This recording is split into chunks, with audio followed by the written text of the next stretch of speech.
दोस्तों नमस्कार।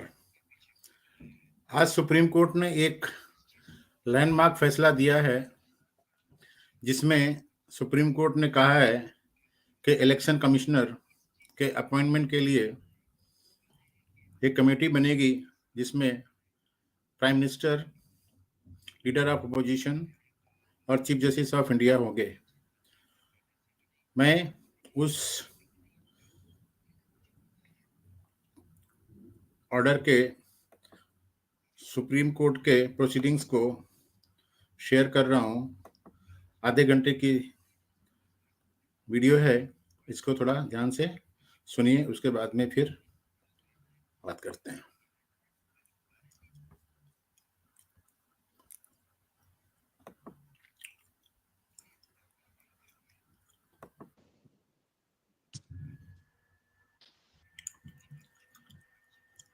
Unlike demands of a formal democracy, the hallmark of a substantive democracy, and if it misses to a liberal democracy, must be borne in mind.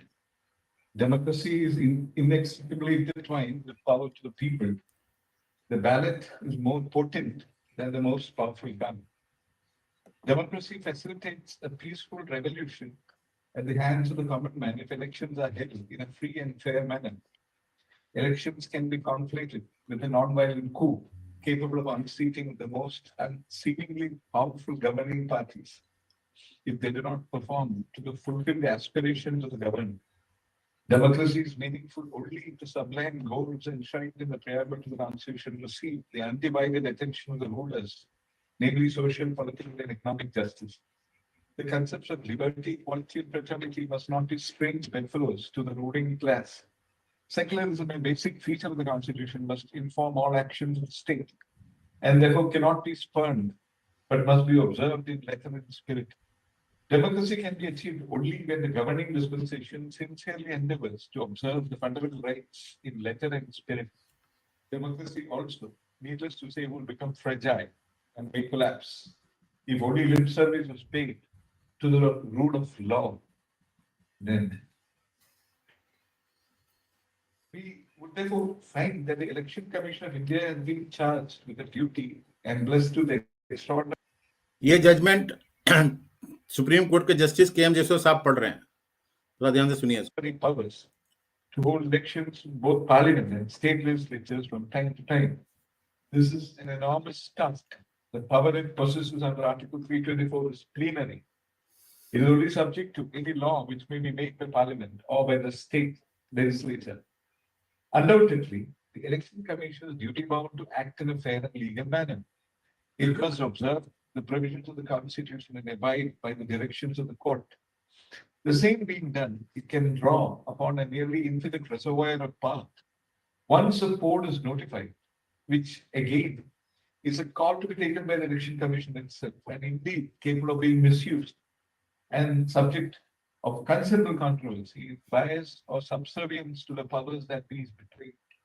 It assumes unusual powers.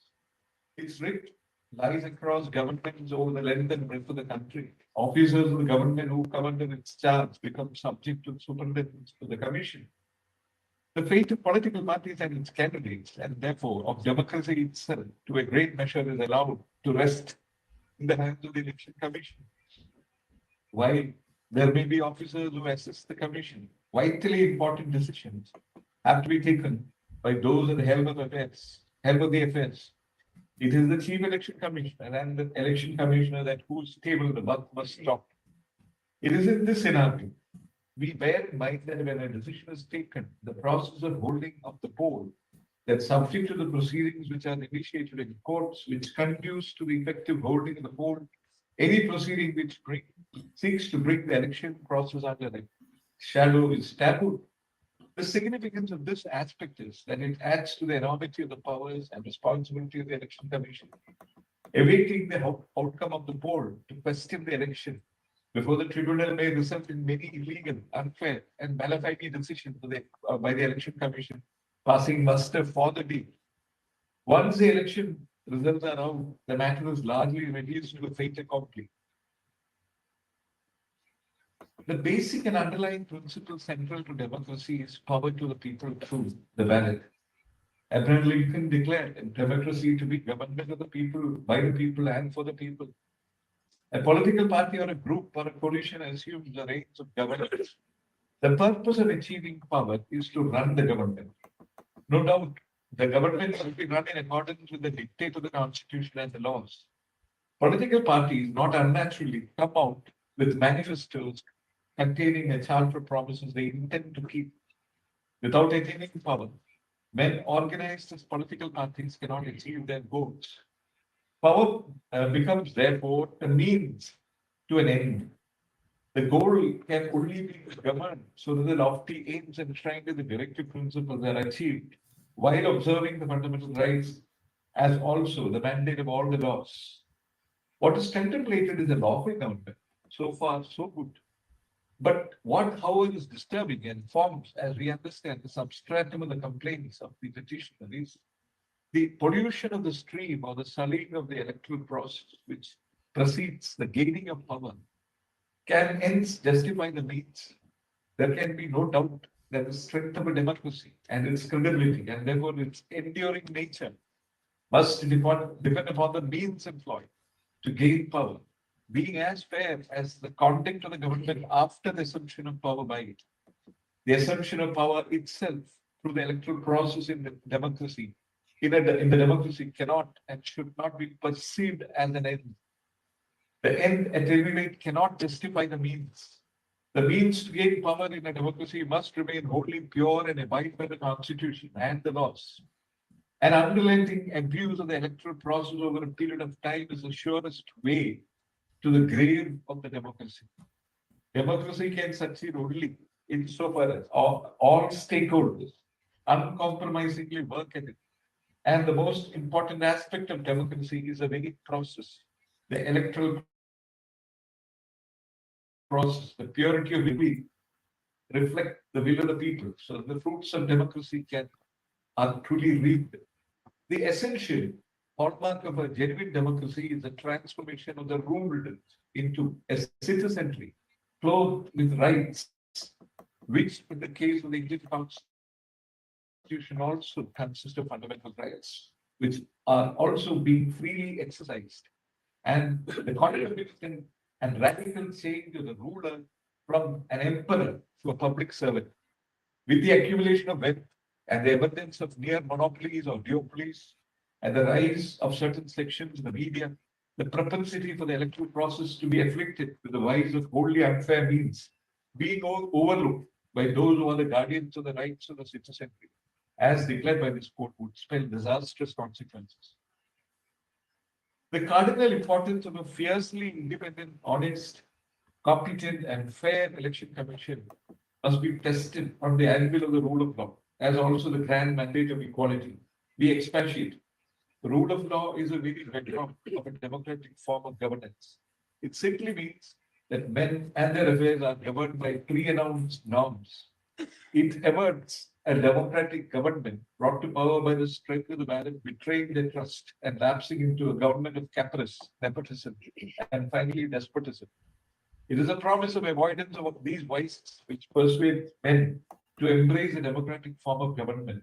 An election commission which does not ensure free and fair poll as per the rules of the game guarantees the breakdown of the foundation of the rule of law. Equally, the sterling quality which we have described, which must be possessed by an election commission, is indispensable for an unquestionable adherence to the guarantee of equality in Article 14. In the wide spectrum of powers, if the election commission exercises them unfairly or illegally, as much as he refuses to exercise power, when such exercise becomes a duty, it has a telling and chilling effect on the fortunes of the political parties. Inequality in the matter of treatment of political parties who are otherwise similarly circumstanced unquestionably breaches the mandate of Article 14. यहाँ ये बता दूं कि ये petition जो है वो प्रशांत भूषण साहब ने आर्ग्यू किया था, जो सामने कोर्ट के खड़े हुए हैं, दिख रहे होंगे सब, आप लोग जानते होंगे इनको. Political parties must be viewed as organizations representing the hopes and aspirations of its constituents who are citizens. The electorate are ordinarily supporters or adherents of one or the other political parties. we may note that the recognition of nota by this court enabling a voter to express his distrust for all the candidates exposes the disenchantment with the electoral process, which hardly augurs well for democracy. Therefore, any action or omission by the Election Commission holding the poll which treats political parties with an uneven hand and what is more, in an unfair or arbitrary manner would be anathema to the mandate of Article 14 and would therefore cause its breach. There is an aspect of the citizen's right to vote being imbued with the fundamental freedom under Article 91A. The right to the citizen to seek and receive information about the candidates and who should be chosen as by him as his representative has been recognized as a fundamental right.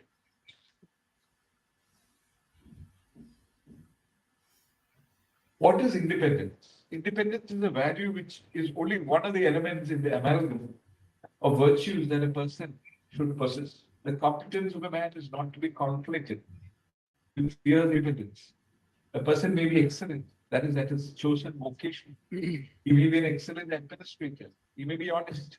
But the quality of independence transcends the contours of the qualities of professional excellence, as also the victims of honesty. We may no doubt clarify that ordinarily, honesty would embrace the quality of courage of conviction, flowing from the perception of what is right and what is wrong. Irrespective of consequences to the individual, an honest person would ordinarily, unrelentingly take on the high and the mighty and persevere in the righteous path. An election commissioner is answerable to the nation. The people of the country look forward to him so that democracy is always preserved and fostered. We may qualify the above observation by stating that true independence of the body of persons is not to be confused with sheer unilateralism. This means that the Election Commission must act within the constitutional framework and the laws. It cannot transgress the mandate of either and still claim to be independent. Riding on the horse of independence, it cannot act in an unfair manner either. Independence must be related finally to the question of what is right and what is wrong. A person who is weak-kneed before the powers that be cannot be appointed as an election commissioner. A person who is in a state of obligation or feels indebted to the one who appointed him fails the nation and can have no place in the conduct of elections, forming the very foundation of the democracy. An independent person cannot be biased, holding the scales evenly, even in the stormiest of times, not being servile to the powerful, but coming to the rescue of the weak and the wrong, who are otherwise in the right, would qualify as true independence.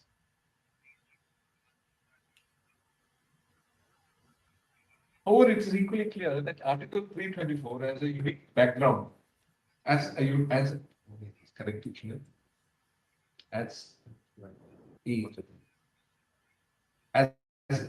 background. The founding fathers clearly contemplated a law by Parliament and did not intend the executive exclusively calling the shots in the matter of appointments to the Election Commission. 7 decades have passed by. Political dispensation of varying hues, which have held the reins of power, have not unnaturally introduced a law. A law could not be one to perpetuate what is already permitted, namely the appointment at the absolute and sole discretion of the executive. A law, as Gopal Shankar Narayan points out, would have to be necessarily different. The absence of such a law does create a void or vacuum. This is despite the chorus of voices, even cutting across the political divide, urging divesting of the executive power of the appointment from the executive, exclusive power of appointment from the executive. We have noticed that while making a law is ordinarily a power with the legislative branch, and being a power it cannot be coupled by the court, the making of the law may be a constitutional imperative. In the context of Article 326, making of law as contemplated in Article 326 was an unavoidable necessity. Realizing that the statutory framework was necessary to breathe life into Article 326 and which was not to be incongruous with this command, Parliament enacted the 1950 Act and the 1951 Act. The first general election followed. Making of law by Parliament, as provided for in Article 146 and Article 229, dealing with conditional service of employees of the Supreme Court and the High Court respectively, was a sheer power and enabling provision. The context and the purpose signals no imperative need, no intention to indeed peremptorily provide for a law as is discernible in the case of the appointment of the members of the Election Commission of India pervades the articles. The vacuum in the case of Article 324(2) is the absence of the law which Parliament was contemplated to enact. Political parties undoubtedly would appear to betray a special interest in not being forthcoming with the law. The reasons are not far to seek. There is a crucially vital link between the independence of the Election Commission and the pursuit of power, its consolidation and perpetuation. As long as the party that is voted into power is concerned, there is not unnaturally a near insatiable quest to continue in the saddle. A pliable election commission, an unfair and biased overseer of the foundational exercise of another franchise, which lies in the heart of democracy, who obliges the powers that be, perhaps offers the surest gateway to acquisition and retention of power. The values that animated the freedom struggle had to be brought home to a new generation through insertion of the provision relating to fundamental duties. Criminalization of politics, a huge surge in the influence of money pump, the role of certain sections of the media, where they appear to have forgotten their invaluable role and have turned unashamedly partisan, call for the unavoidable and unpostponable filling up the vacuum. Even filling up of the vacuum. Even as it is said that justice must not only be done, but seem to be done, the outpouring of demands for an impartial mode of appointment of the members require at the least the banishing of the impression that the election commission is appointed by less than fair means.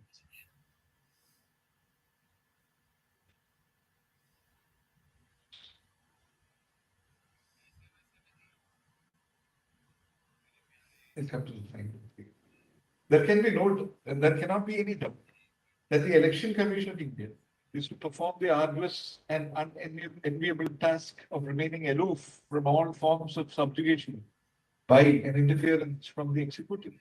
One of the ways in which the executive can bring an otherwise independent body to its knees is by starving it off and cutting off the requisite financial wherewithal and resources required for its efficient and independent functioning.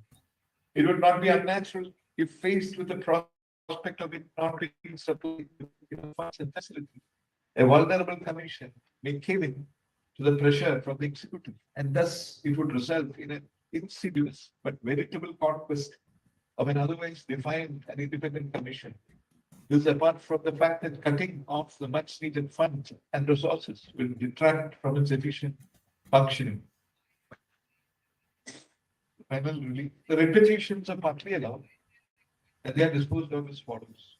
We declare that as far as appointment to the post of Chief Election Commissioner and the election commissioners are concerned, the same shall be done by the President of India on the basis of the advice tendered by a committee consisting of the Prime Minister of India, the leader of the opposition in the Lok Sabha, and in case there is no such leader, the leader of the largest party in the opposition in the Lok Sabha, having the largest numerical strength, and the Chief Justice of India.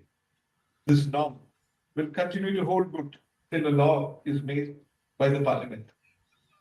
As regards the relief relating to putting in place a permanent secretary for the Election Commission of India and charging its expenditure to the Consolidated Fund of India is concerned, the court makes a fervent appeal that Union India Parliament may consider bringing in necessary changes so that the Election Commission of India becomes truly independent.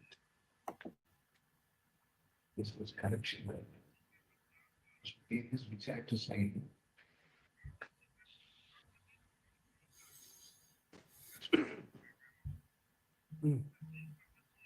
Assume, Lord, that that's the agenda.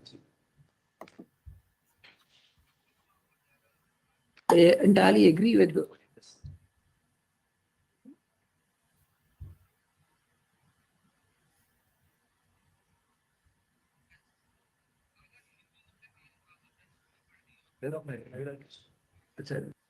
Now they are signing the order. After pronouncing the order, the procedure is that they have to sign the order. Then you proceed with it. My brother is Yes, yes. I entirely agree with the conclusion which my erudite brother has drawn based on the remarkable process of reasoning with my additional conclusions. Agreeing on the appointment of the committee, I had one more suggestions to make, and particularly insulating the election commissioners. In order to allow independence in the functioning of the election commission as a constitutional body, the office of chief election commissioner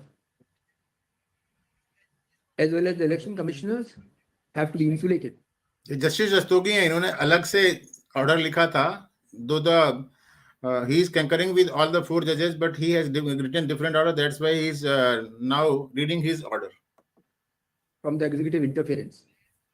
And this is envisaged under the proviso to Article 324(5) of the Constitution. There are 2 procedural safeguards available regarding the removal of the CEC. First, shall not be removed from his office except in like manner and on the like grounds as a judge of the Supreme Court. And second, the conditions of service of the Chief Election Commissioner shall not be varied to his disadvantage after his appointment. However, second proviso to Article 324(5) postulates that the removal of the election commissioners would be made only on the recommendation of the Chief Election Commissioner. The protection available to the Chief Election Commissioner is not available to other election commissioners. Various reports have recommended that the protection against the removal available to the Chief Election Commissioner to be made available to other election commissioners to ensure the independence of the election commission. Then I have reproduced certain reports of 2004 followed with 2010.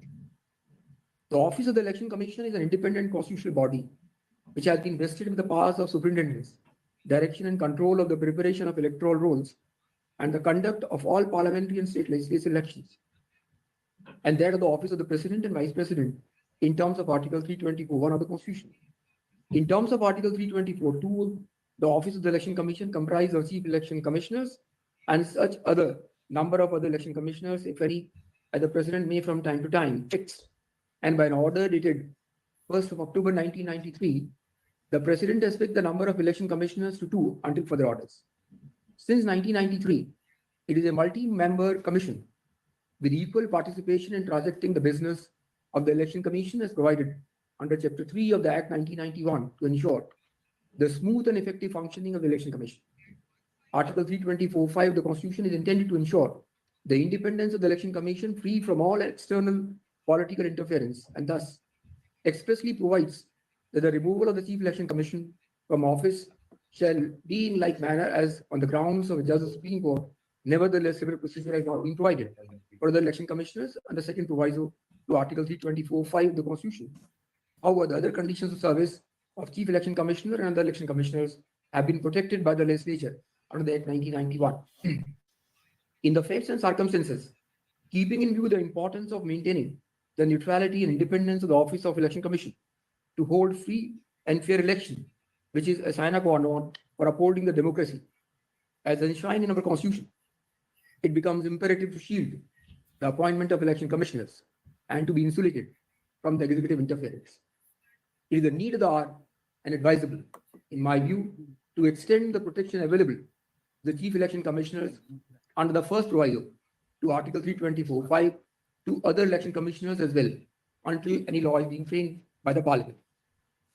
Agreeing on the constituting the committee, my further directions which I have brought in is, it is desirable that the grounds of removal of the election commissioners shall be the same as that of the chief election commissioner, that is on the like grounds as judge of the Supreme Court, subject to the recommendation of chief election commissioner as provided under second proviso to Article 324(5) of the Constitution. And the conditions of service of the election commissioners shall not be varied to his disadvantage after appointment. So I'm in agreement with the view, but in addition to it is my additional view on the insulating election commission. IAs will stand the proof, sir. Lord, I just wanted to, I'm very grateful for this salutary and very erudite judgment. But that one IA, which was that the pending vacant post of one of the election commissioners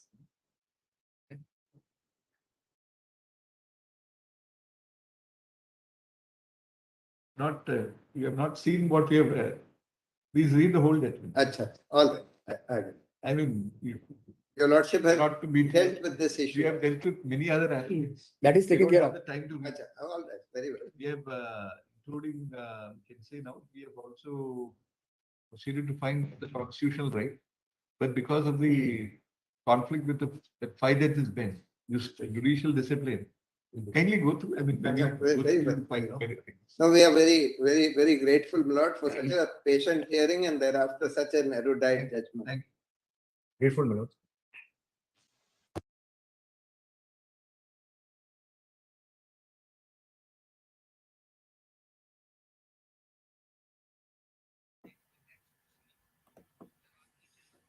देखिए, court अपना judgement pronounce करने के बाद में उठ गया है और प्रशांत भूषण साहब ने बोला है कि I am very much grateful for this erudite judgment. अब अगर आप लोगों ने इसको ध्यान से सुना होगा या बाद में सुनेंगे तो इसमें बार बार ये article 324 of constitution of India की बात करते हैं। अब मैं आपके सामने article 324 of constitution of India को लगाता हूं, थोड़ा देखिए वो क्या है, उसको पढ़ के बताता हूं। ये जजमेंट बहुत फार रीचिंग है। ये इंडिपेंडेंट इंडिया में, रिपब्लिक ऑफ इंडिया में पहली बार ऐसा हुआ है जहां पर कि सुप्रीम कोर्ट ने कॉन्स्टिट्यूशन के आर्टिकल 324 में इंटरफेयर किया है।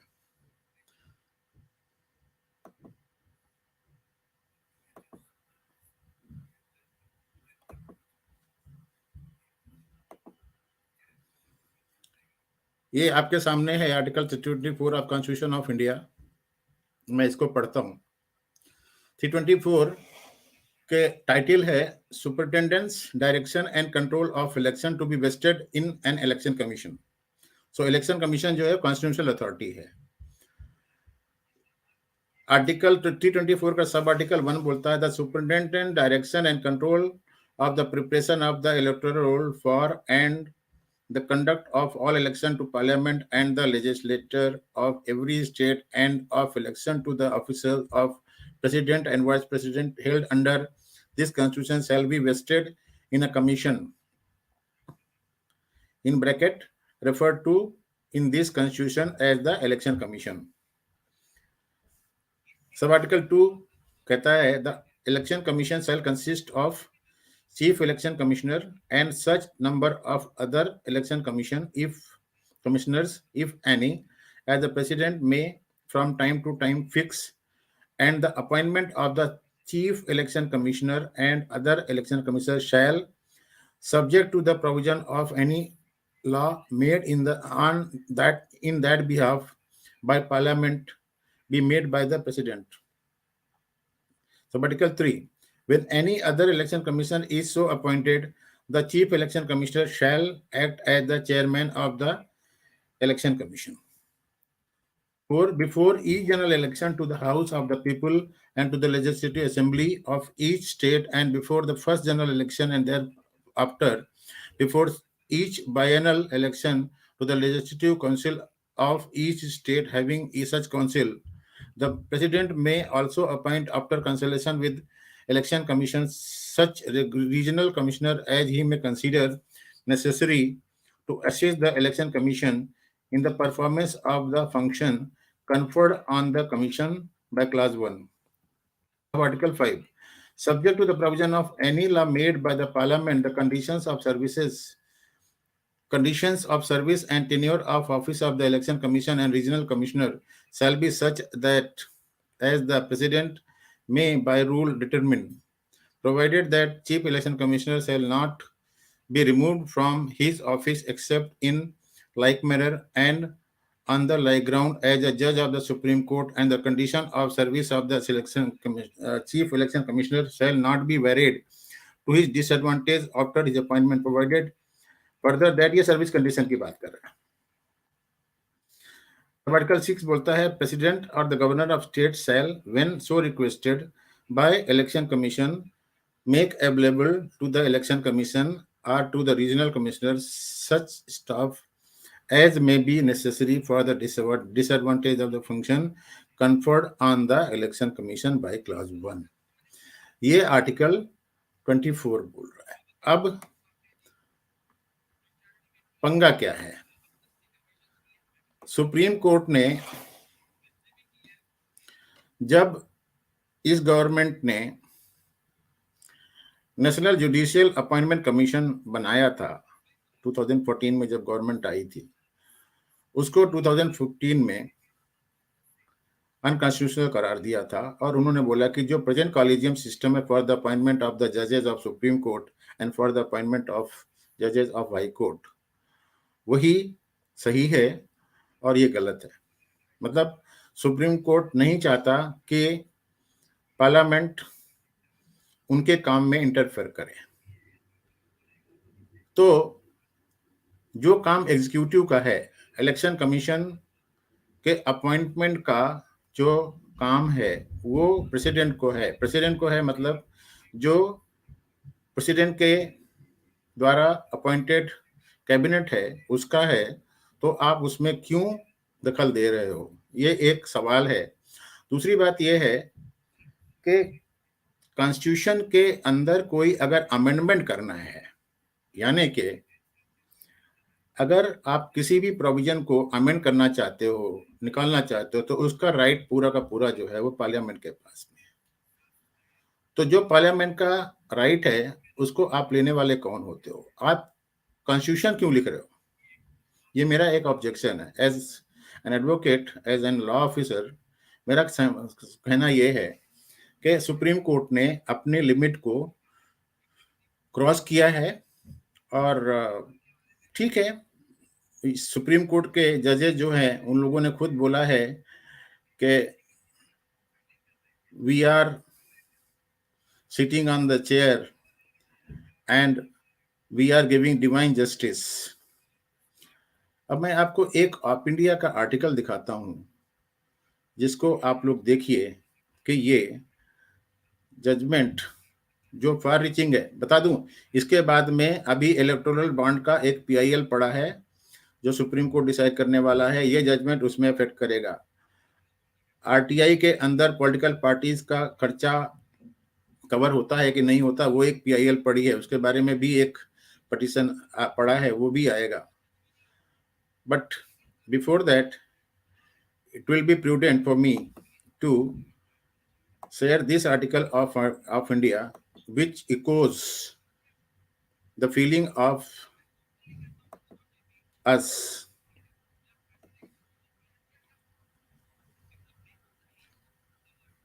ये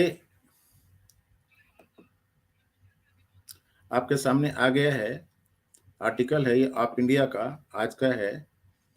इसमें हेडिंग देखिए क्या बोल रहे हो। Supreme court which rejected NJAC for appointment of जजेस order a similar system for election commission appointment, ये बोल रहे हैं ये। अब मैं इसको पढ़ता हूँ, अंग्रेजी में है, जहाँ तक कोशिश करूँगा इसको मैं हिंदी में उन लोगों की सुविधा के लिए एक्सप्लेन कर सकता हूँ जो इंग्लिश नहीं समझते हैं। ये लिखता है, on March 2 the Supreme Court of India order a new format for appointing chief election commissioner and election commissioner as per the Supreme Court order the appointment will be made by the committee comprising of prime minister, leader of opposition and chief justice of India. ये Supreme Court का order है कि जो एक committee बनेगी, इस committee के 3 सदस्य होंगे, प्राइम मिनिस्टर होगा, लीडर ऑफ अपोजिशन होगा और चीफ जस्टिस ऑफ इंडिया होगा।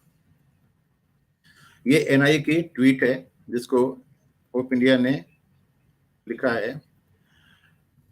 ऑफ इंडिया लिखता है, with this order the apex court has asked the government to follow a format that the court itself rejected for appointing judges under NJAC. Supreme Court discussed the importance of fair and legal conduct during the electoral process. It added that the Election Commission of India is charged with humongous task of conducting election in the parliament and the legislature. The power that ECI has under Article 324 is plenary, subject only to any law made by the parliament of the state legislature. The election commission is duty bound to act fairly and legally, abiding by the provisions of the constitution and the direction of the court. 324 के बारे में जो मैंने बताया उसके बारे में बोल रहे हैं। फिर बोलता है, the apex court said that the fate of the political parties, political leaders and democracy rest in the hand of the election commission. Political parties का फेट, पॉलिटिकल लीडर्स का और डेमोक्रेसी का जो फेट है वो इलेक्शन कमीशन के ऊपर निर्भर करता है. Power to the people through the ballot is central to democracy, and the means to gain power in a democracy must remain pure and abide by the constitution and the law. The court said, hinting towards treating political parties with an uneven hand, unfairly and arbitrary. The court called the possibility of such aspect would breach the mandate of Article 14 of the that guarantees equality. ये लाइबला की दो tweet हैं जिसको of India ने coat किया है. मैं second वाली ट्वीट को पढ़ता हूँ. जस्टिस जोसेफ बोल रहे हैं, एनी एक्शन और omission by the election commission in holding the poll which treat political parties with uneven hand in an unfair or arbitrary manner would be in the teeth of Article 14. ये बोल रहे हैं. The court ने emphasize किया है that election commissioner must act within the constitutional framework and the laws of and cannot transgress their mandate and still claim to be independent. Moving ahead, the court said that appointment of CEC and ECs must be impartial, and anything that might be given impression that the election commission is appointed by less than fair means must be banished. Court ने आगे बोला है, there cannot be any doubt that ECI is to perform the arduous task of remaining aloof from all form of subjugation by interference by an executive. An executive can bring an otherwise independent body to its knees by starving it off and cutting off the financial wherewithal and resources required for this. जैसे जोसेफ फिर बोल रहे हैं, what are the ways in which an executive can bring an otherwise independent body to its needs. वो बोल रहे हैं अगर एग्जीक्यूटिव जो है उसका खाना पानी बंद कर दे, उसका इकोनॉमिक इंडिपेंडेंस बंद कर दे तो क्या करेगा वो. In its order, the court said, as far as the appointment of the post of election commission and election commissioner are concerned, the said shall be done by the President of India based on the advice tendered by the committee consisting of the Prime Minister and this and that. ये पढ़ चुके हैं हम. Court फिर बोल रहा है, as regard the relief relating to putting in place a permanent security for the ACI in changing its expenditure to the Consolidated Fund of India is concerned, the court makes a fervent appeal that the Union of India and the Parliament make necessary changes that the ECI becomes truly independent. अब of India बोल रहा है, it is interesting to see that the apex court ordered the government to make necessary changes to ensure ECI become truly independent, suggesting ECI to date was not working independently. Supreme court इस order में ये कहना चाहता है, as per ओप India, कि अभी तक as if election commissioner was not acting independently. Same can be applied to the government of the Supreme Court and the High Court as a close group of judges known as the collegium does it. ये भी बोला है, collegium में भी तो ऐसे ही होता है. आप लोग भी तो अपने मर्जी से जो कुछ करना तो कर रहे होते हो. Appointment of CEC in India. CEC head the Election Commission of India and is appointed by the President. CEC is mostly an IS officer. Once elected, session साहब भी IS officer थे गुजरात कैडर के. It is not necessary easy to remove the CC from its post, as two-thirds of the Lok Sabha and Rajya Sabha must be present to vote against. ये Supreme court के और high court के जजेस का जैसे impeachment होता है, election commissioner को भी वैसे ही आप हटा सकते हैं, नॉर्मली उसको हटा नहीं सकते.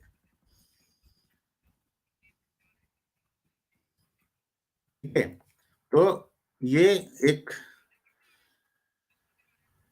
ऐसा जजमेंट है जो बहुत फार रीचिंग कॉन्सिक्वेंसेस यहाँ पर हमारे पब्लिक को और हमारी पॉलिटी को देगा. अभी दूसरा एक और सुप्रीम कोर्ट ने आज जजमेंट दिया है, वो मैं आपको दिखाना चाहता हूं, जो एक कमेटी बनाई है अदानी के केस को इन्वेस्टिगेट करने के लिए. Wait a minute, I am searching for the site and then I will share that.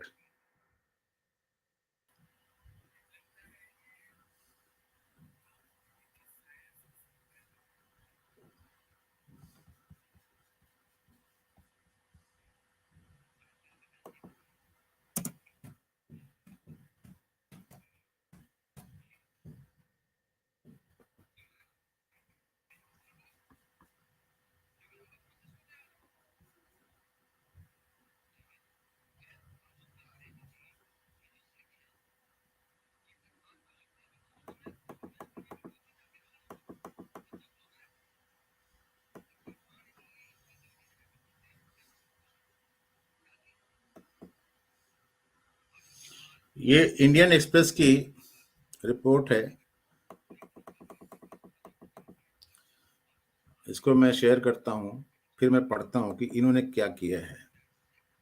पहले ये बोल रहे थे कि हम इसके बारे में घुसना नहीं चाहते, हम इसके बारे में कुछ करना नहीं चाहते, लेकिन अल्टीमेटली कल चीफ जस्टिस ऑफ इंडिया और 2 जजेस ने मिलकर के ये एक कमेटी बनाई है।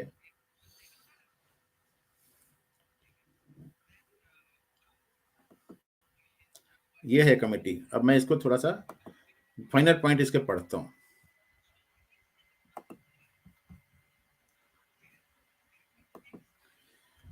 ये सुप्रीम कोर्ट के चीफ जस्टिस PS नरसिम्हा और JB पारदीवाला, ये 3 जजेस थे जिन्होंने ये ऑर्डर दिया है। और इसमें इन्होंने जो कमेटी बनाई है उसका जो हेड होगा वो former supreme court justice AM सापरे साहब होंगे।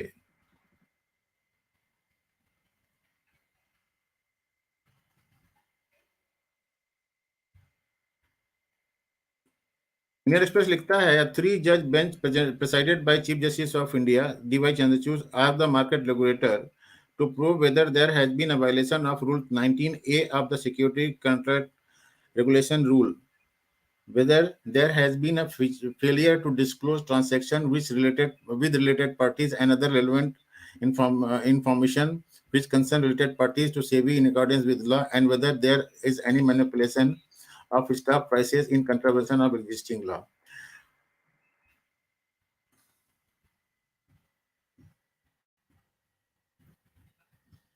गौतम अदानी बोल रहे हैं, अदानी ने वेलकम किया।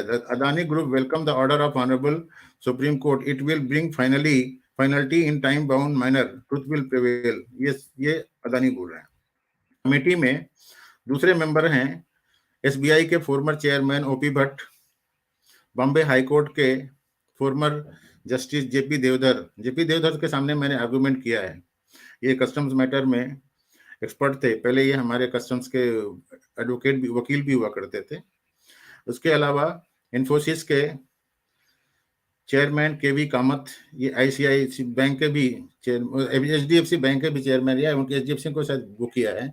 और नंदन नीलकेनी जो आधार बनाया था और इन्फोसिस के को फाउंडर थे, उनको रखा गया है। और एडवोकेट सोमा शेखर सुदर्शन है।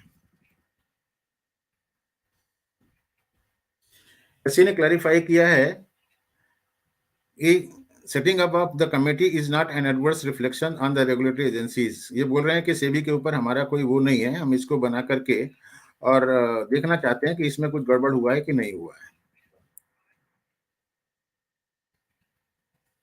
अब ये जो 6 मेंबर हैं, इसमें से 2 तो जजेज हैं, 2 जजेज हैं, और बाकी जो हैं वो दूसरे लोग हैं जिनके बारे में ये बताना जरूरी है यहां पर कि नंदन नीलकेनी साहब आम आदमी पार्टी के टिकट पर इलेक्शन लड़ चुके हैं बेंगलोर से, और सुंदरेशन साहब बॉम्बे हाई कोर्ट के वकील हैं। सुप्रीम कोर्ट की कॉलेजियम ने उनका नाम दोबारा से गवर्नमेंट ऑफ इंडिया को रिकमेंड किया था जज बनाने के लिए, लेकिन गवर्नमेंट ऑफ इंडिया ने अभी तक उनके नाम का अप्रूवल नहीं किया है। अब चंद्रेशन साहब को इस कमेटी का मेंबर बनाया गया है। यानी कि आप ये समझ सकते हो कि सुप्रीम कोर्ट के निर्णय इस गवर्नमेंट की चलने में कितना बाधा पहुंचा रहे हैं, इसको आप समझ सकते हो। 45 मिनट होने वाले हैं। अब मैं लिंक पोस्ट करता हूं, अगर किसी को ज्वाइन करना है तो ज्वाइन करेगा, क्योंकि मैं 1 घंटे में स्ट्रीम खत्म करने वाला हूं। मैं लिंक पोस्ट कर देता हूं।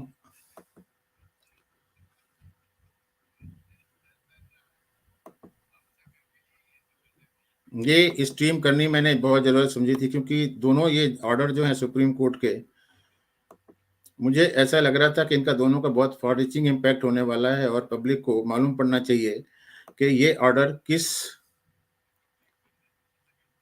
तरीके से हमें अफेक्ट करेंगे। मैंने लिंक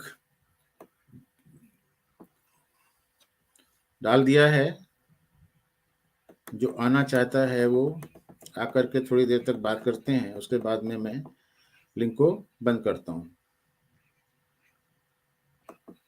ये देखो, मैं लिंक को इधर स्क्रीन में भी दिखा रहा हूं, जिसको आना है वो आ सकता है, otherwise I am going to close.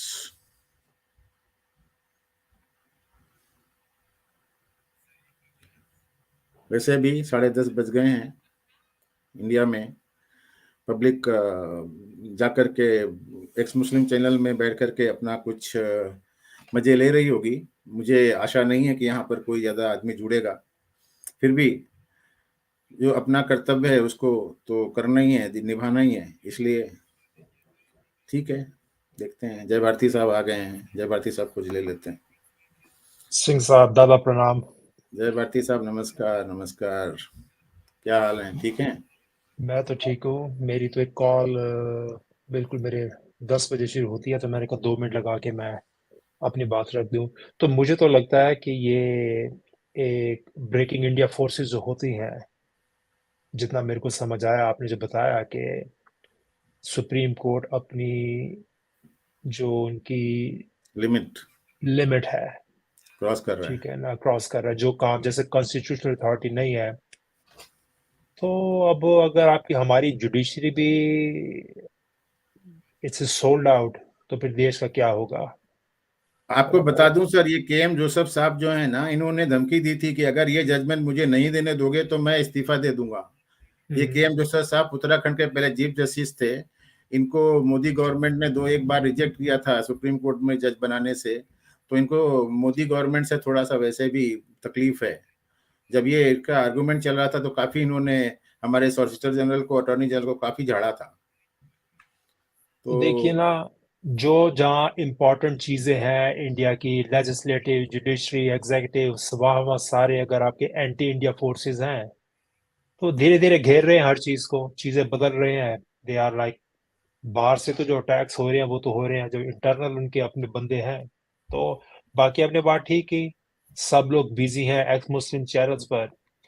इसके कितने फार रीचिंग कॉन्सिक्वेंसेस होंगे, पीपल डोंट वांट टू नहीं नो। सर, वो पाकिस्तानियों को और जो जिन लोगों ने सिर्फ वहां पर गालियां देनी है और इधर से उधर करना है, उनको पैसे दे देंगे, उनको वहां पर जाकर के टाइम वेस्ट करेंगे। आज मैंने एक लिखा था अपने कम्युनिटी में कि पीपल आर, जो जवान बच्चा है वो सिर्फ पोर्न चैनल में जाकर के वहां पर अपना टाइम वेस्ट करता था, पढ़ाई लिखाई करता नहीं है। तो एक बंदा मेरे को लिखता है कि आप कैसे बोलते हैं, यूट्यूब में पोर्न चैनल थोड़ा होता। तो मैंने उसको बोला, मैंने कहा भाई तुम्हारे अगर अपर स्टोरी में थोड़ा सा ग्रे मैटर है तो उसके बारे में बताओ। तो मेरे को बोलता है कि तुम्हारे अंदर इतनी गर्मी क्यों है। मैं नहीं, सीधी बात तो ये है साहब, आपने हिंदुस्तान का वो फेज देखा है जिस समय इंदिरा जी सिंगल हैंडेडली पूरे इंडिया को रूल करती थी, जो चाहती थी वो कर लेती थी। आज की डेट में कम से कम हमारे अंदर इतना पावर तो है इंटरनेट की वजह से या सोशल मीडिया की वजह से कि हम लोग अपने आप को एक्सप्रेस कर सकते हैं।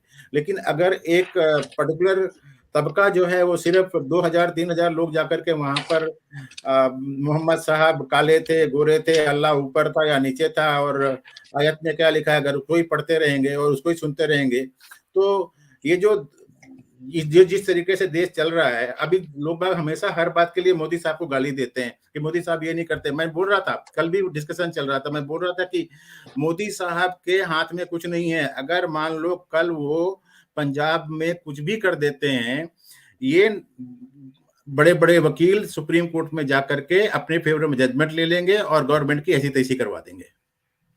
वो ये दादा, चलो मेरी तो, मुझे तो have to jump on a call. मैं वही कह रहा हूँ कि इंदिरा गांधी कांग्रेस, तो they rule country like their personal property, emergency लगा दी, कॉन्स्टिट्यूशन बदल दिया, ठीक है ना, उनका तो स्टाइल था। बाकी आप कोई दूसरी गवर्नमेंट आके कुछ करे, तो प्रॉब्लम है। चलो दादा, मैं सुन तो रहा हूँ मैं, लेकिन स्ट्रीम छोड़ रहा हूँ, मेरे को कॉल अटेंड करनी है। ठीक है सर, ठीक ठीक है, है जी, thank you very okay, much, thank you very thanks. Much, bye. तुम कहाँ गए, भाग गए क्या तेजवीर? हाँ विदिशा, नमस्ते। नमस्कार। मैंने स्ट्रीम शुरू की थी आज ऐसे ही, आज सुबह मेरे को ये जजमेंट पढ़ने को मिले, जब उठा तो मुझे लगा कि अरे ये तो स्ट्रीम करनी जरूरी है, इसलिए मैंने सडनली एक स्ट्रीम बनाई थी। मैंने कहा चलो देख लेते हैं क्या होता है, बाद में पब्लिक को मालूम पड़ेगा क्या है ये। हाँ, जी न्यूज पे भी ऐसा अपना चल रहा है अभी, जो कमेटी बन गई है अपना, और अपना ये अडानी वाला है, इसको जांचने के लिए। मुझे तो ये कहना जरूरी है ना कि अदानी की जो कमेटी बनी है उसमें 6 लोग हैं, चलो 2 तो ठीक है, देवधर साहब का मुझे मालूम है बॉम्बे हाई कोर्ट में जज थे, सप्रे साहब का मुझे मालूम है सुप्रीम कोर्ट जज थे। ये जो 4 बंदे हैं उसमें ओपी भट्ट साहब एसबीआई के चेयरमैन थे पहले के, ठीक है। उसके बाद में ये जो कामत साहब हैं वो एचडीएफसी के फाउंडर हैं, और इन्फोसिस के भी शायद चेयरमैन थे। ये तो हो गए 4 लोग। इसमें से बाद में 2 जो बचते हैं, उन 2 का क्या, ये जो मैं इसके बारे में अगर पब्लिक को इंटरेस्ट है तो इधर मेरे को कमेंट लिखो, मैं बताता हूँ कि ये दोनों नंदन ललकनी और ये जो सोमा शेखरन साहब हैं ये कौन है, अगर पब्लिक को इंटरेस्ट हाँ, है ये तो। आप बताइए इनके बारे में, तो ये जानना जरूरी रहेगा।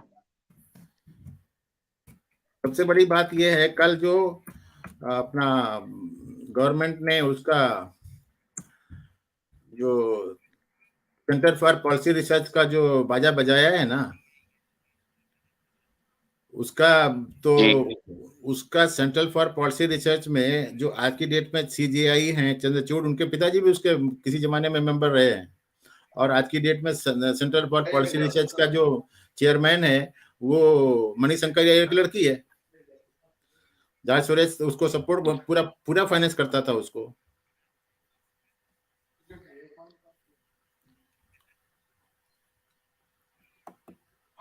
नंदन निलकनी का नाम सुना है किसी ने, आपने तेजवीर सुना है, कौन है ये? नहीं सर। आधार जो बना था ना, उसका पूरा पूरा आधार जो, कार्ड जो अपने हाँ आधार हाँ जी, कार्ड जो बनाया गया था उसमें सारा का सारा जो कंट्रीब्यूशन है इस भाई साहब का है। मैं अच्छा। इसको शेयर करता हूँ, देखो मतलब जो इंटरेस्टिंग चीज है सिर्फ उतना शेयर कर दे। पाठक जी कौन है भाई, आ जाओ। पाठक जी नमस्कार। प्रणाम सर। कैसी लग रही है स्कीम, कुछ कमेंट करोगे? जी सर, एकदम बढ़िया, आप हमेशा की तरह बढ़िया लग रही है सर। तो ये पता नहीं क्या हो गया लोगों को भारत में, ये नया नया शौक लगा है कि खुद तो कुछ करना नहीं है, और अगर कोई आगे बढ़ रहा है, कोई दूसरे पोजीशन तीसरे पोजीशन वर्ल्ड लेवल पे जा रहा है, उसको भी पीछे खींच रहे हैं, कमिटियां बना रहे हैं, स्टॉक शॉर्ट्स कर रहे हैं।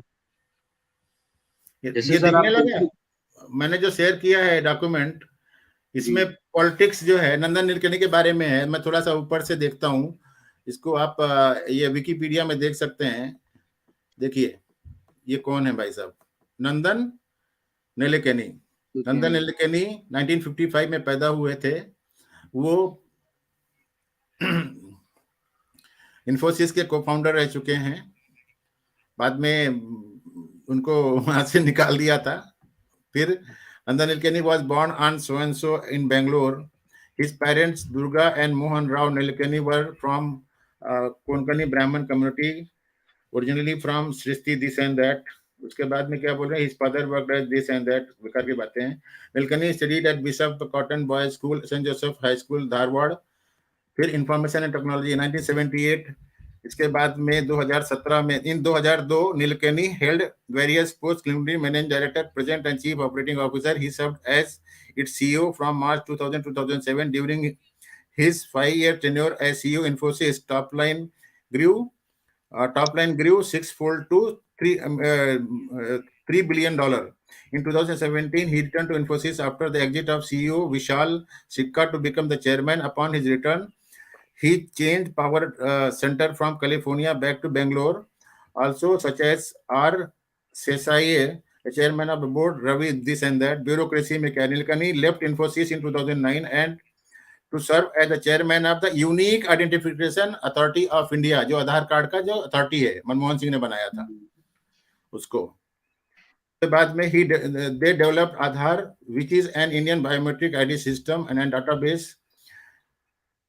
In April 2017, 1.14 billion Indian people got their ID number. In 2016, World Bank Chief Economist Paul Romer called Aadhaar the most sophisticated ID. This is a member of the Board of Governors of Indian Council of Research and Information. This and the president of this. He also sits on several advisory bodies, including the World Economic. Nalkani has appeared on the Daily Show, this and that. Politics में क्या बोल रहा है? Nilekani joined Indian National Congress in March 2014 and contested the Bangalore South constituency, where he lost by 2,28,575 votes to BJP candidate Anant Kumar in the Lok Sabha. इसके बाद in December 16 he joined a committee to investigate how people of India should. अब ये Wikipedia ये नहीं बोल रहा है कि वो आप में भी गया था, आम आदमी पार्टी में भी गया था। खैर, हमें क्या करना, इन ऐसे आदमी मिले हैं सुप्रीम कोर्ट के चीफ जस्टिस को जो अदानी के केस को इन्वेस्टिगेट करेंगे। अब आप सोचो कि क्या रिपोर्ट आने वाली है। ये तो हो गया इसका। एक दूसरा बंदा जो हुआ है अपॉइंट, उसके बारे में देखिए। इन 6 लोगों को अपॉइंट किया है ना, इसमें से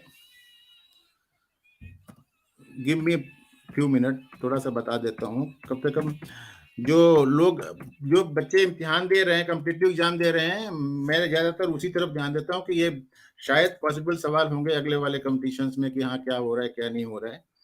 तो sir why don't they understand that some things जो है पर्सनल राइवली और इंटरनल पॉलिटिक्स से परे होती है।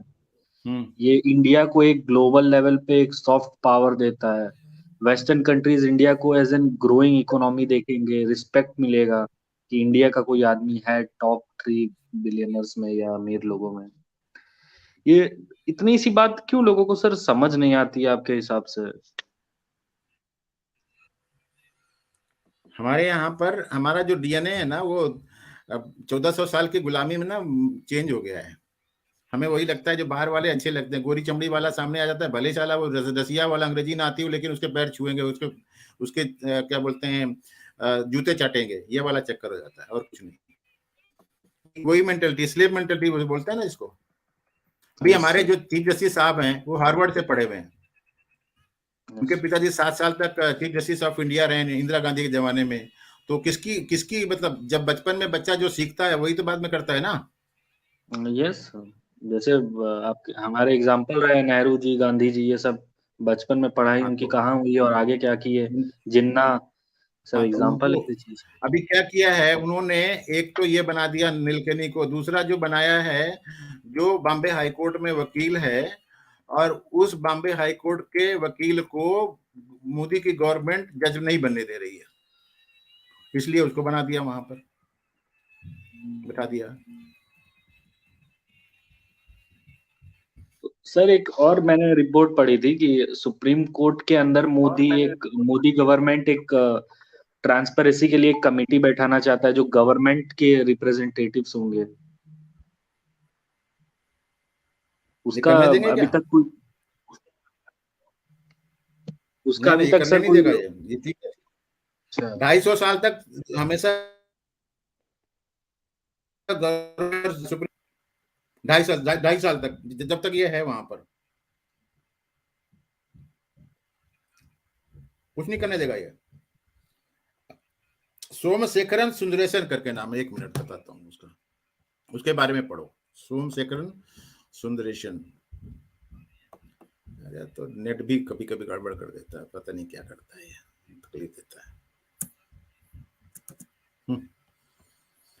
स्ट्रीम चल रही है ना? तो मेरा जी चल रही है। मेरा नेट ही जो है शायद गड़बड़ हो गया। खैर, मैं मोबाइल से पढ़ करके सुनाता हूँ क्योंकि ये वो नहीं हो रहा है। Somasekharan Sundaresan,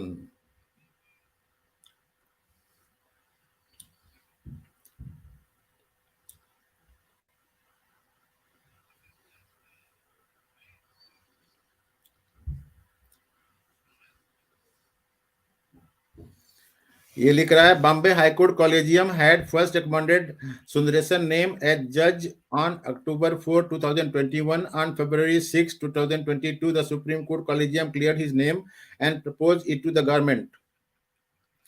On Wednesday, the Supreme Court collegium reiterated its recommendation to appoint Advocate Somasekaran Sundaresan, a security and regulatory expert, as the judge of Bombay High Court.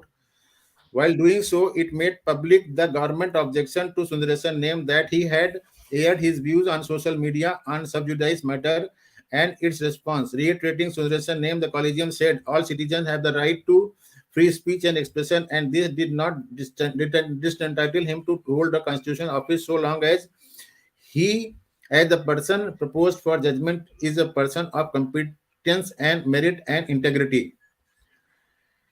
ये 1996 बैच का ग्रेजुएट है गवर्नमेंट लॉ कॉलेज से मुंबई से और worked as a journalist for over 5 years before taking up the practice, starting with the port sector. As a lawyer, he specialized in areas such as financial sector regulation, competition, law, company matters, and exchange control. After a stint as a partner in law firm JSA, where he took up master related to securities and this thing and that thing, Mumbai-based Sundaresan has been a member of committee set up by the union government. SEBI and RBI drafted law governing takeover, inside trading, and corporate governance, this and that. Sundaresan is currently serving on the advisory committee of the Insolvency and Board of India on corporate insolvency and liquidation. He is also member of the Board of Studies of the Institute of Law, Nirma University, and member of the advisory board of Indian this. In September last year, Sundaresan, who is an amateur mountaineer, represented the Competition Commission of India before the Bombay High Court in a plea by the Broadcasting Corporation against the CCI. Sundaresan also represented the CCI in the plea. अगर इसके बारे में देखना है तो इसके tweet में जाके देखो कि ये कितना मोदी के खिलाफ और बीजेपी गवर्नमेंट के खिलाफ जहल उगलता है ये. हेलो. यस सर, लेकिन ये भी तो बहुत एक बुरी खबर या सैड न्यूज कह सकते हैं, हमारे देश का दुर्भाग्य कह सकते हैं कि एक बिजनेसमैन को भी जो है लोकल लेवल की पॉलिटिक्स, इंटरनल पॉलिटिक्स जो है खत्म कर दे रही है. इस तरीके से कैसे फॉरेन इन्वेस्टर्स या कोई बिजनेसमैन इंडिया में आना चाहेंगे? बीजेपी की सरकार आएगी तो बीजेपी के सपोर्ट करने वाले जो बिजनेसमैन होंगे वो आगे बढ़ेंगे. जब उनकी सरकार जाएगी वो बिजनेसमैन को टारगेट किया जाएगा. हेलो. ऐसा होता है ना कि जो अपना कॉर्पोरेट होता है ना, तो सरकार की वही हेल्प करते हैं, फंडिंग वगैरह देते हैं, सब कुछ रहता है. तो ऐसा नहीं कि अपना दूसरी गवर्नमेंट आएगी तो अपना उसके विरोध में हो जाएगी. पीछे का भी रिकॉर्ड आप देख सकते हैं कि जिसमें आप वो ये कांग्रेस है अपना अदानी के पास में भी जाती थी. ये चीज होती है. नहीं सर अच्छा, क्यों भी सर, मैं कुछ एक एग्जांपल देता हूँ सर, सॉरी टू इंटरप्ट. आप आदित्य बिरला ग्रुप के बारे में जानते हैं सर? वो पक्की कांग्रेस सपोर्टर है, फंडिंग करती है. आज के रेट में उनके शेयर्स देखिए जब से मोदी गवर्नमेंट आई है, गिरते जा रहे हैं, लॉसेस में है. वहीं आप ये देख लीजिए जो बिजनेसमैन जो बीजेपी सपोर्टर्स थे, या कह सकते हैं कि गुजरात बेल्ट से आते हैं या गुजराती मारवाड़ी टाइप के, वो लोग राइस पे हैं. तो मुझे लगता है सर कि कहीं ना कहीं मोदी और कांग्रेस से हटके भी मतलब कुछ चीजों को अलग रखना चाहिए सर. आपको नहीं लगता? हर चीज को हम लोग मतलब इतना पॉलिटिसाइज कर देते हैं कि तरक्की देख ही नहीं पाते हैं. आपको नहीं, समस्या ये है, मैं एक मतलब अभी यही है कि अगर मैं कुछ बोलूंगा तो लोग बाग फिर ये बोलना शुरू कर देते हैं कि अपने आप को ज्यादा समझता है. मैं तो ये बोलता हूँ कि इंडिया अनबाउंड करके एक गुरशरण दास की बुक है, उसको पढ़ो. उसमें लिखा है कि जीडी बिरला से लेकर के आदित्य बिरला ने नेहरू साहब की या नेहरू फैमिली की कितनी चमचागिरी की थी.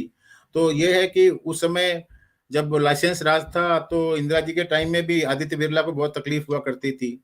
अब आज की डेट में सबसे बड़ी बात यह है कि अदानी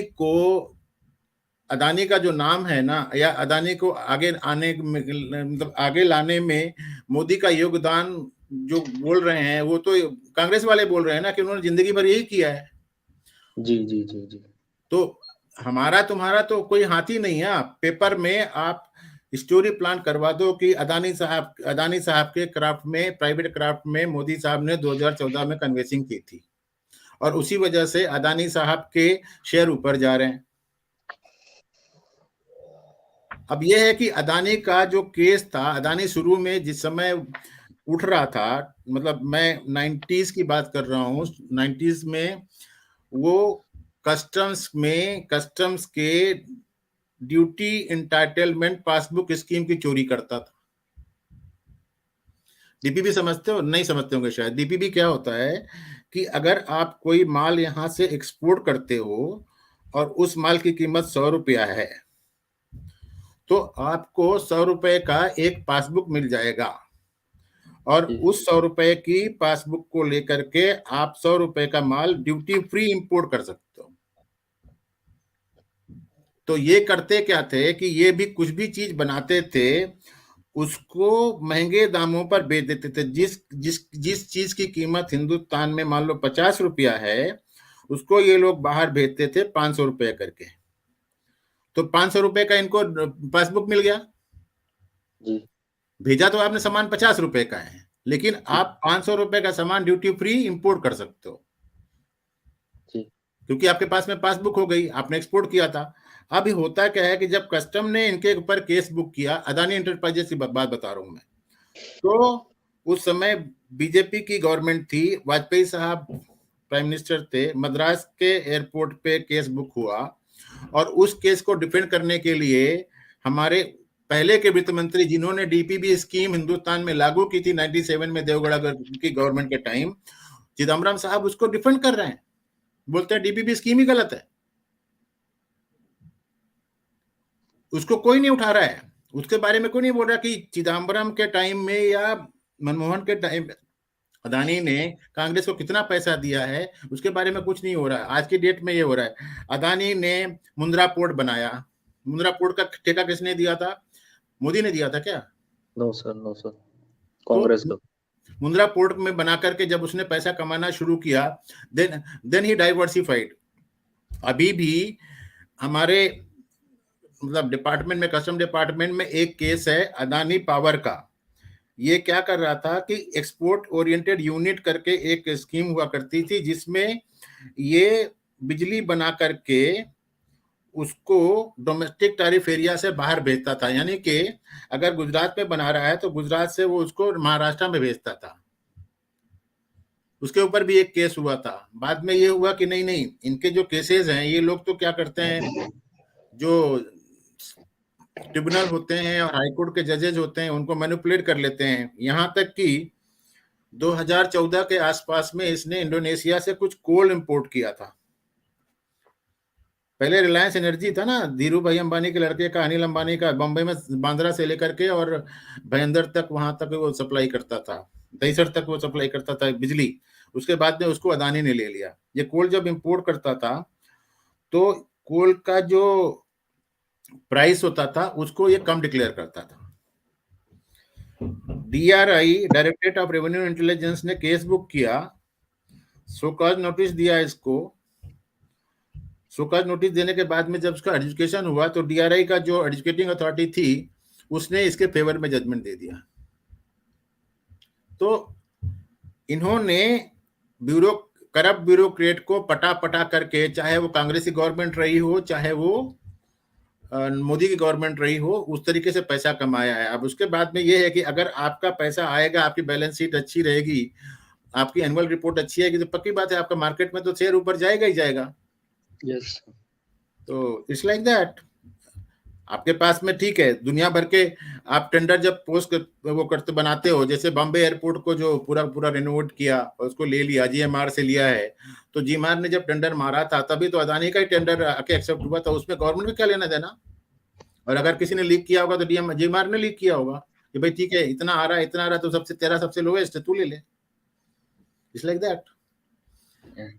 एनीवे, ये छोटी सी स्ट्रीम थी मेरी, मैंने कहा चलो इसके बारे में बता देते हैं कि सुप्रीम कोर्ट भी हमारे गवर्नमेंट को काम करने देना नहीं चाहता, हर जगह पे अड़ंगे मारता रहता है और पब्लिक जो है सोचती है कि ठीक है, कुछ भी हो, सब कुछ काम तो मोदी साहब को ही करना है। तो थोड़ा सा अलग तरीके से सोचो कि यहाँ पर मोदी साहब के या अमित शाह साहब के रास्ते में काफी रोड़े हैं, इंक्लूडिंग जुडिशरी, जो उनको काम करने देना नहीं चाहती, हर बात को अपने हाथ में लेना चाहती है। मतलब मेरे कहने मतलब ये है कि सुप्रीम कोर्ट को ही बना दो ना, कि तुम ही सब कानून बनाओ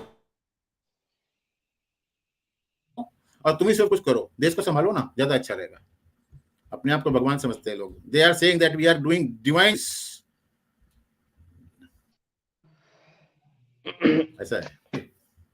सर 1991 में जो इकोनॉमी जब हमारी ओपन हुई थी, मुझे लगता है एनजीओस के थ्रू और बहुत सारे नॉन प्रॉफिट ऑर्गेनाइजेशंस के थ्रू, डोनेशंस के थ्रू हमारे कंट्री बहुत ज्यादा कॉम्प्रोमाइज हो चुका है, बहुत सारा इन्फिल्ट्रेट हो चुका है। बहुत, अब जिस लेवल का कंट्रोल इंदिरा गांधी के पास था तब क्लोज इकोनॉमी थी, तो वो तो जो चाहे वो कर सकते थे, लेकिन आज के डेट में जहां पे भी कुछ भी फैसला लेंगे, इतना इन्फिल्ट्रेट हो चुका है, एनजीओ आके खड़े हो जाएंगे तुरंत कि नहीं नहीं किसान बिल वापस लो, विरोधी है। इन सबको कहाँ से फंडिंग आ रही है? एनजीओ के थ्रू ही तो आती होगी सर। उसको भी तो फंडिंग का, उसको फंडिंग को अगर गवर्नमेंट रोकने जाती है तो सबसे पहले जी चिल्लाने बिल्कुल, वाले तो कांग्रेस ही होते हैं। ऐसा बहुत सारी चीजें हैं। कल सेंटर फॉर पॉलिसी रिसर्च के ऊपर कल लाइसेंस सस्पेंड किया तो सबसे पहले चिल्लाने वाला जयराम रमेश निकला। जी और सेंटर फॉर पॉलिसी रिसर्च का जो सीईओ है, जो वीपी सर इंडिया के में नेट है, में वो प्रॉब्लम है मनीषा शायद, की लड़की है। तो अभी वो चल रहा है इधर। ठीक है सर, मैं बस लास्ट में इतना कहूंगा, मैं स्ट्रीम छोड़ रहा हूँ सर, कि हम लोग जब भी बिल गेट इंडिया में अभी आए हैं G20 मीटिंग और इन सब के लिए, हम लोग बहुत ज्यादा प्रेस कर रहे हैं, पीछे घूम रहे हैं पीछे। एक इंडियन बिजनेसमैन जब वहां पे जाके खड़ा होता है, बिल गेट को पीछे कर दे रहा है, जेफ बेजोस को पीछे कर रहा है, तो हम लोग उसी की टांग पकड़, अब ये हमको सोचना है कि हम लोग उनको बस जीवन भर उनकी चमचागिरी करना चाहते हैं कि हम लोग खुद भी वहां जाना चाहते हैं सर। जय हिंद, थैंक यू। हिंदुस्तान की जो slave thank you mentality sir. है वो गड़बड़ कर रही है ना। मनमोहन सिंह की लड़की तो जॉर्ज सोरेस के यहाँ पे काम करती है। चले गए। हाँ वो गए। कितना बज गया? 10:30, 11 बजने वाले हैं ना, 10। हाँ, और इधर 10 मिनट में 11 बज जाएंगे। क्या बस ठीक है साहब, देख रहे हैं अभी आज। कहना है? हाँ जी, बंद करें? हाँ बंद कर सकते हैं। तुम्हारी आवाज कट रही है इसलिए बोल रहा हूँ, बंद करते हैं। कितना, मेरे ख्याल में 1 घंटा 12 मिनट हो गए ना। हाँ 1 घंटा 13 बंद मिनट कर हो गए देते अभी हैं, के करंट में। ठीक है। हाँ ठीक है सर जी। क्योंकि मेरा मेरा क्रोम बराबर काम नहीं कर रहा है, मैं कभी कट जा रहा हूँ, कभी निकल जा रहा हूँ, क्या हो रहा है समझ में नहीं आ रहा। मैं बंद करता हूँ, ठीक है। हाँ वो प्रॉब्लम नजर आ रही है, ठीक है।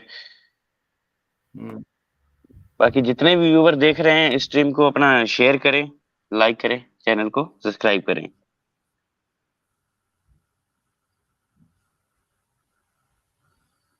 बंद भी नहीं हो रही है वो।